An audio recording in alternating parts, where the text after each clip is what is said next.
अनिल विज अपना दुखड़ा रो रहे हैं। उन्हें विपक्ष से कोई लेना देना नहीं, पब्लिक से कोई लेना देना नहीं। उसका खुद का दुख वो अपनी पार्टी पर ठिकरा फोड़ रहे हैं। और वास्तव में है, पत्रकार दिखाते नहीं, जो प्रेस के बड़े जो चैनल हैं वो चैनल दिखा नहीं रहे। नहीं तो बीजेपी में जितना कंट्रोवर्सी है इतनी तो कहीं भी नहीं है। विज साहब नाराज है, राव साहब की भी कई बार आ जाती है, नाराज है। उसके अलावा कई मंत्री है जिनकी चल नहीं रही, विधायकों की नहीं मंत्रियों की बात कर रहा हूं मैं। उकलाना में सस्पेंड किया था, 1 महीने के अंदर ड्यूटी पे आ गया, तो मतलब फूट तो है। तो आपको क्या लगता है सरकार 5 साल चलेगी?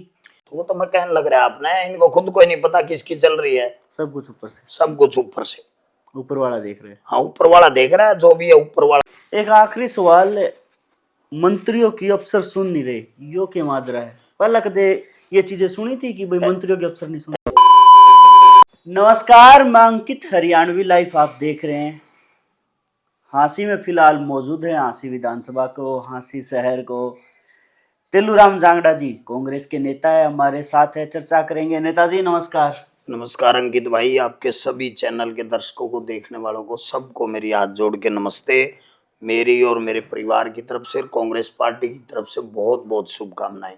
धन्यवाद नेताजी। बात मैं कर लेता हूँ। जनता ने जो है अपना आदेश दे दिया था, बीजेपी की सरकार आ गई थी और सरकार ठीक ठाक चल रही थी। कहीं ना कहीं सवालों में जो है आपकी पार्टी थी, कांग्रेस थी, क्योंकि नेता प्रतिपक्ष आप चुन नहीं पा रहे थे। और मैं कहूँ अभी तक नहीं चुन पाए हैं, क्या वजह मानते हो? देखिए, ऐसी कोई वजह नहीं है। नेता प्रतिपक्ष जब सेशन चालू होगा उससे पहले नेता प्रतिपक्ष चुन लिया जाएगा, उसमें तो ऐसी कोई बात ही नहीं है। सेशन का लगभग, मेरा जहां तक आइडिया है, 10-15 दिन और लगेंगे सेशन में। उससे पहले पहले हमारा नेता प्रतिपक्ष चुन लिया जाएगा, विपक्ष के नेता को। दिल्ली चुनाव हुए हैं और जो फिलहाल एग्जिट पोल आ रहे हैं वो बता रहे हैं कि हो सकता है कि 1 सीट आ जाए, वरना खाता भी खुलता हुआ मुश्किल नजर आ रहा है। देखिए, जो दिल्ली का चुनाव है वो एक अलग तरह का चुनाव हो गया। कांग्रेस पार्टी ने 15 साल सत्ता में रही। दिल्ली का इतना विकास कांग्रेस पार्टी ने किया। जब शीला दीक्षित जी पर मुख्यमंत्री थी तो उन्होंने बहुत काम किया। लोगों ने काम को ना देख के ऐसे आदमी का साथ दिया जो भ्रष्टाचार के खिलाफ था, जो ऐसे ऐसे डिमांड रख के आया कि मैं जीरो टॉलरेंस कर दूंगा, ये कर दूंगा, सुधार कर दूंगा, घोटालेबाज है कांग्रेस, फलाना है, दखड़ा है, ये लांछन लगा के वो सत्ता में आया। उसने कुछ नहीं किया। थोड़े दिन पहले आप लोगों ने उसके साथ गठबंधन कर रखा था, तब वह देखिए, भ्रष्टाचार नजर नहीं आया। इंडिया गठबंधन थी, हमने उसको भ्रष्टाचारी नहीं कहा, उसने हमें कहा था, वो बता रहा हूँ। इंडिया गठबंधन का जो था बीजेपी के खिलाफ, इंडिया गठबंधन जो हुआ उसमें वो शामिल था, वो उसमें शामिल रहा। हरियाणा विधानसभा हुआ, उसमें हमने उसके साथ समझौता नहीं था। सिर्फ इंडिया गठबंधन का लोकसभा तक तो उनका समझौता था हमारा। उसके बाद तो हमने वहां भी चुनाव लड़ा, उसके हरियाणा में भी चुनाव लड़ा। तो हम चुनाव लड़ते हैं, लेकिन उसका मैटर अलग है। दिल्ली में तो सिर्फ आप लोगों ने जो है उन्हें नुकसान पहुंचाने के लिए चुनाव लड़ाया। आपको आपकी स्थिति पहले ही पता थी। नुकसान पहुंचाने के लिए नहीं, हमने हमारी स्थिति को सुधारने के लिए चुनाव लड़ा। और चुनाव ना लड़ना तो मूर्खता है। चुनाव लड़े तो हम अपने कैंडिडेट तैयार कर पाए, हमारे आदमियों को चुनाव लड़वा पाए। चुनाव लड़ना चाहिए, पार्टी चुनाव लड़ने के लिए बनी है, चुनाव तो लड़ना चाहिए। अब बात हरियाणा की राजनीति पे कर लेते हैं। बीजेपी की सरकार आने के बाद कांग्रेस के बड़े नेता गायब हो गए। मैं कहूँ कांग्रेस के सारे ही नेता गायब हो गए। जो विपक्ष की भूमिका जनता ने दी थी लगभग वो निभाते हुए नजर नहीं आ रहे। अब विपक्ष की भूमिका भी जो है बीजेपी के ही मंत्री निभा रहे हैं। अनिल विज जी की बात कर रहा हूँ। देखिए, ऐसी बात नहीं है, हर रोज हमारे नेताओं के बयान आते हैं। कांग्रेस पार्टी विपक्ष की भूमिका में 37 विधायकों के साथ मजबूती से खड़ी है। अनिल विज अपना दुखड़ा रो रहे हैं। उन्हें विपक्ष से कोई लेना देना नहीं, पब्लिक से कोई लेना देना नहीं। उसका खुद का दुख वो अपनी पार्टी पर ठिकरा फोड़ रहे हैं। और वास्तव में है, पत्रकार दिखाते नहीं, जो प्रेस के बड़े जो चैनल हैं वो चैनल दिखा नहीं रहे। नहीं तो बीजेपी में जितना कंट्रोवर्सी है इतनी तो कहीं भी नहीं है। बीजेपी में वो नहीं, अलग भी नहीं, वो अलग बोल रहे हैं। हर एम्प्लॉयज को एक वोट का अधिकार, पब्लिक का, आम आदमी का अपना उसका खुद का अधिकार है, कहाँ डालेगा। ये तो एम्प्लॉयज के साथ तो वोट ना डालने का ठिकरा फोड़ रहे हैं। आज वहां सस्पेंड कर दिया, आज वहां सस्पेंड कर दिया, आज वहां सस्पेंड कर दिया। तुम खुद पटवारियों की लिस्ट, भ्रष्टाचारियों की बीजेपी खुद सरकार निकालती है, भैया ये पटवारी भ्रष्ट हैं, तुम्हें पता है तो फिर कार्रवाई करो। यानी आप ये बात मानते हैं बीजेपी के अंदर फूट है? 100% फूट है। हमारे जो कांग्रेस में जो नहीं है ना, वो तो दिखाते हैं, आपकी खुद की दिखाते नहीं।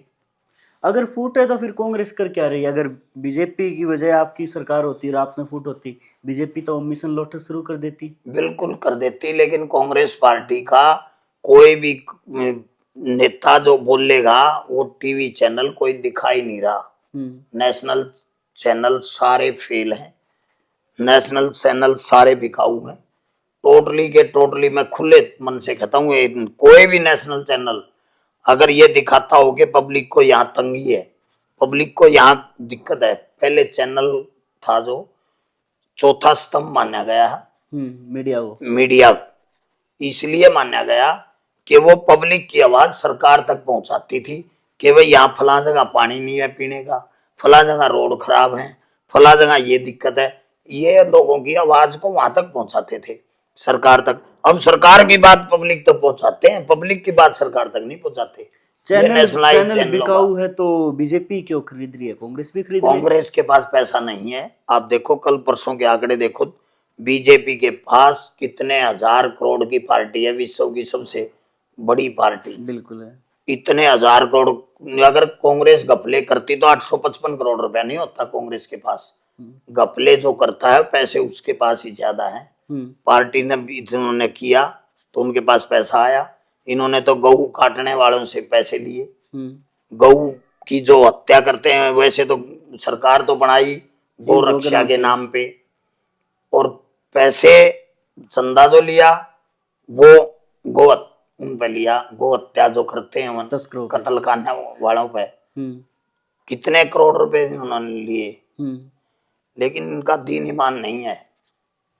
जो गौ रक्षा के नाम पे सरकार आई तो गौ रक्षा के नाम पे गौओं को रोड पे मरने के लिए छोड़ दिया। उनकी रक्षा तो करते, कम से कम गौशाला में भेजते, उनको चारा का कोई इंतजाम करते। कांग्रेस ने किया था, हर गाय पे इतने पैसे गौशाला में करो।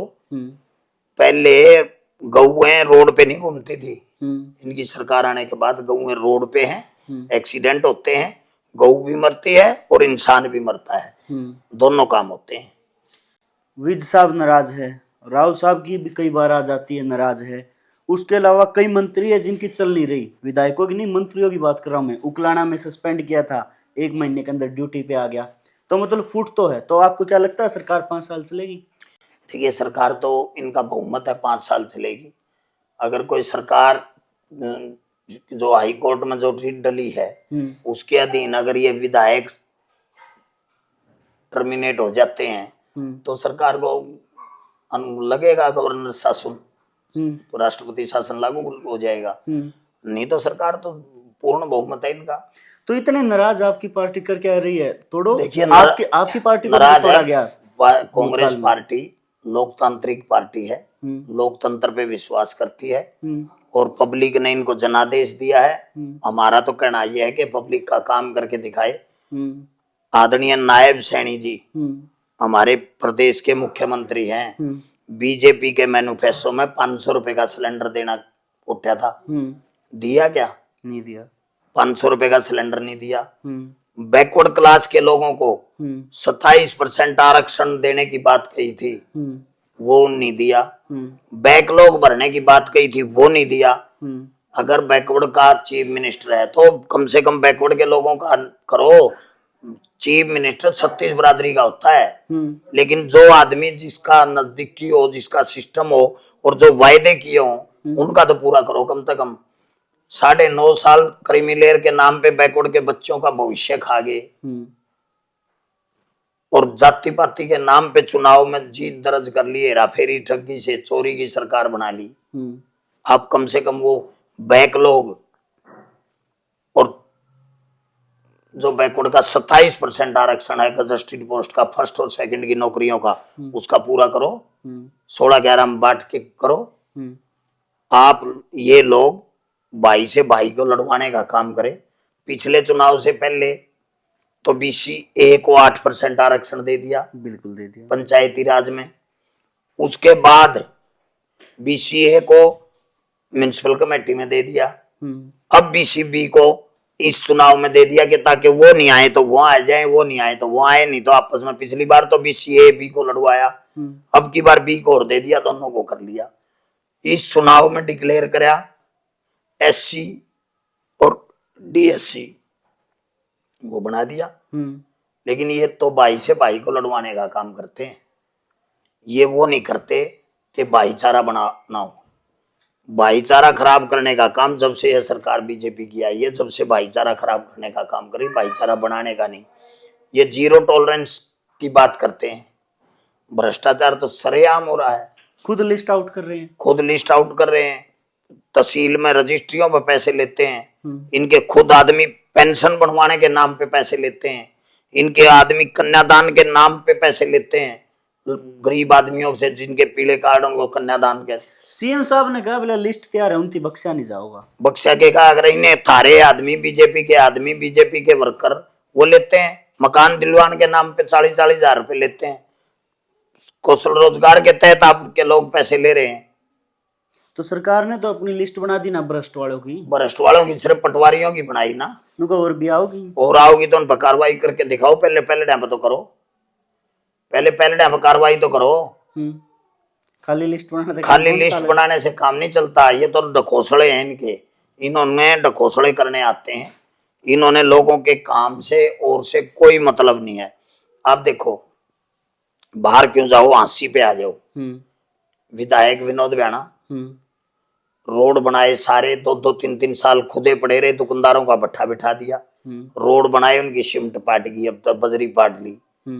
उसके बाद शमशान रोड पे एक वो बिछा दिया, अब तारकोल की लीर, उसमें कोई प्लास्टिक का क्या जाली लगा के वो बनाया, बता रहे प्लास्टिक का रोड बनाया बोला, अब वो बिछा दिया। अरे रोड तो ही बनाया था तुमने और अभी टूट गया। दूसरा रोड है वो पाट दिया, अब ये रोड गए, नेहरू कॉलेज रोड कितने दिन हो गए पाट के घेर दिया। ऐसा बुरा हाल हमने कभी अपनी लाइफ में देखा नहीं। द्वार का उद्घाटन आज शाम को जाओगे? देखो तोरण द्वार है, ये बाबा श्याम का है, मुझे इसमें कोई नहीं, बाबा श्याम सबका है। बाबा श्याम जाना चाहिए और जरूर जाना चाहिए। मैं तो कहूँ जो भी है, ये तो हमारा हिंदू धर्म का जो हमारे मानता है उसके खाटू श्याम जी का उनका तोरण द्वार है, उसमें खाटू श्याम जी तो सबके हैं, हम सबके हैं, इसमें किसी का कोई हो नहीं, कोई जाए। एक आखिरी सवाल, मंत्रियों की अफसर सुन नहीं रहे, यो क्या माजरा है? पहला कदे ये चीजें सुनी थी कि भाई मंत्रियों के अफसर नहीं सुन रहे? ऐसे है, मैं कड़वी और सच्ची बात बता रहा हूँ। आदरणीय जो हमारे मुख्यमंत्री है नायब सिंह सैनी, वो मुख्यमंत्री ना होके सुपर CM मनोहर लाल खट्टर है, आज भी हरियाणा का नाम के चीफ मिनिस्टर हैं। सैनी साहब तो कह रहे फ्री हैंड है मेरे पास। फ्री हैंड होता तो 90 आदमियों की HCS की IPS की लिस्ट निकाली, ऊपर से क्यों आई? क्यों आई? खुल्लर को हटाने के बजाय उसको प्रधान सचिव के भी ऊपर कैसे लगा दिया? तो खुल्लर साहब तो अमित शाह के हैं। अमित शाह के क्यों? अमित शाह तो जानता तक नहीं उनको। हम खुल्लर तो बंसीलाल के पास होता था HCS, वो कब जानता था उनको? अब तो कह रहे हैं उनकी गुडविल है। कोई गुडविल नहीं है इनकी गुडविल है पैसा हड़पो, इनका के कार पैसा खाओ मौज करो। ऊपर की जो सिस्टम है ना कोई मंत्री की चलती, इन्होंने खुद नहीं पता किसकी चल रही है। हमारे सैनी साहब की भी नहीं चल रही, किसी को, इनको खुद को भी नहीं पता हम किसकी चलेगी। ऊपर से जो लिस्ट आती है वही पढ़ देते हैं सैनी साहब तो अपने ऊपर खट्टर साहब हाँ, से जो भी लिस्ट ऊपर से ही आती है खट्टर साहब से इनसे वही करते हैं। ये मुझे नहीं लगता कि ये लोग काम भी कर पाएंगे। अब ढकोसले तो पीट देते हैं। हम्म, आप एक बात बताओ, अगर इतनी बात थी, हमारी रेल कोच फैक्ट्री हरियाणा में आई थी करनाल के पास, क्यों गई वो यहाँ से? इन्होंने कुछ करने नहीं दिया। हरियाणा में को बेरोजगार करने के लिए इन बीजेपी का हाथ है। रेल कोच फैक्ट्री में हजारों वर्कर काम करते। रोजगार मिलता। एयरपोर्ट जो हमारा मैम के पास प्रस्तावित था, जमीन तक एक्वायर होने लग रही थी, उसको जेवर क्यों ले गए यूपी में? क्यों जाने दिया? अगर आप हरियाणा के थे तो आप कहते हरियाणा में बनाओ, हमारे भी तो यहाँ के वर्कर काम करेंगे, हमारे साथी हैं, हमारे बच्चे हैं, हरियाणा के बालक हैं, वो बेरोजगारी में हरियाणा एक नंबर नहीं होता। लेकिन इन लोगों का ध्यान ही नहीं है, जो ऊपर वाले करते हैं वही फाइनल है। इन्होंने खुद को, किसी का कोई मैटर नहीं है। बस ठीक है, सरकार लाने के नाम पे बरगला के लोगों को सीएम साहब नायब सिंह सैनी को चीफ मिनिस्टर बना दिया। पता था खट्टर को चीफ मिनिस्टर रख दिया तो 2 सीट भी नहीं आनी। उन्होंने बैकवर्ड का पत्ता खेल के सरकार बना ली। अब आने वाले समय में देखना क्या हाल होगा इनका। मंत्री और विधायकों से तो जो ट्रांसफर भी हो पा रहे ग्रुप सी डी के, तो वो तो मैं कहने लग रहा है आपने, इनको खुद को ही नहीं पता किसकी चल रही है। सब कुछ ऊपर से, सब कुछ ऊपर से, ऊपर वाला देख रहे हैं। हाँ, ऊपर वाला देख रहा है। जो भी है ऊपर वाला है। सुपर सीएम तो मनोहर लाल है ना, वही देख रहा है। फिर मनोहर लाल अगर सुपर सीएम हरियाणा को चला रहे हैं तो ज्यादा हरियाणा मान भी नहीं लग रही, दिल्ली तय चल रहा है। वही हरियाणा भवन में बैठते हैं, वहीं नायब सिंह जी चले जाते हैं। वो निकट देखेगा, अगर रामचंद्र जी वनवास गए थे, खड़ाऊ रख के न भरत न सरकार सत्ता चलाई थी। हाँ। तो ये तो नायब सिंह सैनी जी तो वहां से चलते हैं। कांग्रेस नेता तेलूराम जांगड़ा जी बड़ा दावा कर रहे हैं, डमी सीएम जो है सैनी साहब को बता रहे हैं। खैर, आपको इसके बारे में क्या लगता है, कमेंट करके बताएं। अनिल विज जी के मामले के बारे में आपको क्या लगता है? क्या वाकई ही बीजेपी की सरकार अभी भी दिल्ली से चल रही है, चंडीगढ़ से नहीं चल रही? आपको इसके बारे में क्या लगता है? खुल के कमेंट करें, वीडियो को शेयर करें, चैनल को सब्सक्राइब करें। नेताजी बहुत बहुत धन्यवाद। नमस्कार, धन्यवाद।